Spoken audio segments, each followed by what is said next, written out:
Hello everyone, আসসালামু আলাইকুম, welcome to my new blog. আর আজকে আমি যার সাথে দাঁড়িয়ে আছি তার সাথে দেখা করা আমার একটা স্বপ্ন ছিল। ভাইয়ের সাথে আজকে আমাদের দেখা হয়ে গেল। তো ভাইয়ের তো নতুন করে পরিচয় দেওয়ার মতো কিছুই নেই, ভাইকে সবাই চিনেন। তো ভাই কেমন আছেন? আলহামদুলিল্লাহ, একটু গরম লাগতেছে আর কি, তো অনেক ভালো আছি। ভালো আছেন তো? আজকে যে সেলুনটাতে আপনারা আসলেন এটা তো হচ্ছে প্রিন্স ভাইয়ের, মামুন ভাইয়ের সেলুন। এটা হচ্ছে আমাদের প্রিন্স মামুনের প্রিন্স কাট সেলুন। আচ্ছা, আমরা এখন আছি হচ্ছে প্রিন্স কাট সেলুনে, এবং এটা কিন্তু এখনো হচ্ছে ওপেনিং হয় নাই, বাট আপনার 31 তারিখে এটা হচ্ছে শুভ উদ্বোধন। সবাই সেলুনটার জন্য দোয়া করবেন যাতে সেলুনটা খুব সুন্দরভাবে সার্ভিস দিতে পারে আমাদের মাঝে।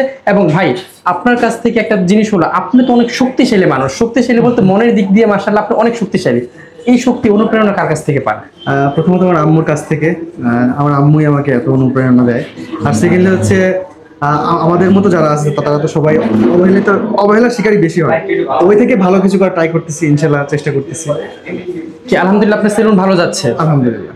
তো ঢাকায় কি আজকে আসলেন? ঢাকা আজকে ভোরবেলা আসছি। তো ভিউয়ার্স, আমরা ভাইয়ের কাছে তো শুনলাম যে আসলে ভাইয়া অনেক বিজি মানুষ। তো যাই হোক, ভাইয়ার একটু সময় নষ্ট করলাম। ভাইয়া ভালো থাকবেন, আপনার সাথে দেখা হলো, অনেক ধন্যবাদ ইনশাআল্লাহ, এবং আমাদের সবার জন্য দোয়া করবেন। ঠিক আছে, আল্লাহ হাফেজ। আমি আসছি মধ্যে থেকে ভাই কেটে দিবেন। সারাদিন আপনি মিস্ত্রির সাথে ফলো টোলো মুখেন 31 মে শুক্রবার তোমার আমাদের আরে ভাই আমার গার্লফ্রেন্ড আসছে, আপনি জানেন 3-4 বার বলছি তো তুমি আসো চুল কাটাই দিবি। গার্লফ্রেন্ড নিয়ে আসেন, বুঝে নিলে গার্লফ্রেন্ড যদি কাটতে হয় তাহলে যাইতে হবে মাসুদ খান বিকজ ওটা হচ্ছে ধানমন্ডি নয় রে, এটা শুধু ছেলেদের জন্য। এটা শুধু ছেলেদের? হ্যাঁ। এটা কি আপনি এখন কি করতে পারবেন জানেন? শুধু দেখতে পারবেন যে কেমন হলো প্রিন্স কাট সেলুনটা। 31 মে পরে হচ্ছে আপনি চলে আসবেন, আপনাকে স্পেশাল সার্ভিস দিব। আরে বাইরে দাঁড়ান তো, সমস্যা করে ফেলাইছেন তো আপনি। আরে ভাই দাঁড়ান না, কি যেন ফোন করে ফেলাইছে জানেন? হ্যাঁ লাইলা আপু, ওই শোনো, তোমার যে চুল কাটার মুখ কইছিলাম না, এই যে প্রিন্স কাটের সেলুনে আইসো না, তুমি তো আমার ফোন দিছো এই জায়গায় আসবা, দুজনে একসাথে চুল কাটবো, ওপেনিং হয় নাই। এটা কোনো কথা হইলো? ভাই বিচার দিন না, থাকবে আমার মারো ভাই, বিচার দিন না। বিচার দিব না? আচ্ছা আপনারা এখন চুল কেটে দিন। আচ্ছা প্রচুর ভয় পাইতাছে আপু, তুমি টেনশন করো না, আমি আসতাছি। এই জায়গায় চুল কাটতে পারি না, এই যে 31 মে তোমার নিয়ে আসবো। যায় আমার চাপে ধরে গেছে। কি চাপে ধরছে ভাই?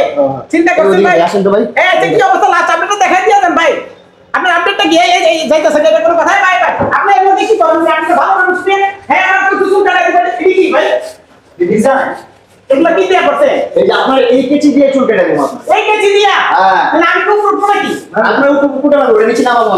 ওই কেচি চিরুনি আছে না, ওটা দিয়ে আপনার চুল কাটাবো। এই চুলগুলো না ভাই, আমার একটা কথা বলি, মেকআপ কাটিং দিবেন, তাহলে একটা পুরো মেকআপ মতো লাগে। একবার পাখি মনে করবো আপনার একটা পাখি না? একদম কালা পাখি। আচ্ছা এই জায়গায় কি খালি এরকম খোলা থাকবে ভাই, খোলা মেলা? না না পুরো লাগানো, একটা দেশে মেয়ের মধ্যে সবকিছু রেডি হয়ে যাবে। আজকে কাজ করা সব রেডি। আমি সবাই নিয়ে আসতে পারবো তো না? সবাইকে নিয়ে আসতে পারবো। আমার সমস্যা কি জানেন? আমার অনেক বড় কাস্টমার আছে, সব মেয়ে আমাদের মনে মেয়েগুলো নাম হবে ধানমন্ডি নয়রে, মিনা বাজার রোডে 55 নম্বর হাউস। আর বাবা এই জায়গা থেকে এই যে ওরা বলছে যে কি জানো যমুনা ফিউচার পার্ক আছে না, শপিং ও করবো, এই জায়গা থেকে দেখলো, আপনি থেকে তো দেখা, ওই জায়গা থেকে তো দেখা যায় না। আচ্ছা আচ্ছা, আমার সেলুন থেকে যমুনা ফিউচার দেখা যায়, তাই বলে কিন্তু আমরা মেয়েদেরকে সার্ভিস দিতে পারবো না। Only for gents. এখানে মেয়েরা নোট। আমি কি হাই কমান্ড আবার ফোন দিব ভাই? থাক, আপনি ফোন দেন না, আপনার স্পেশাল সার্ভিস দিয়ে দিন, আমি দেখে দেব।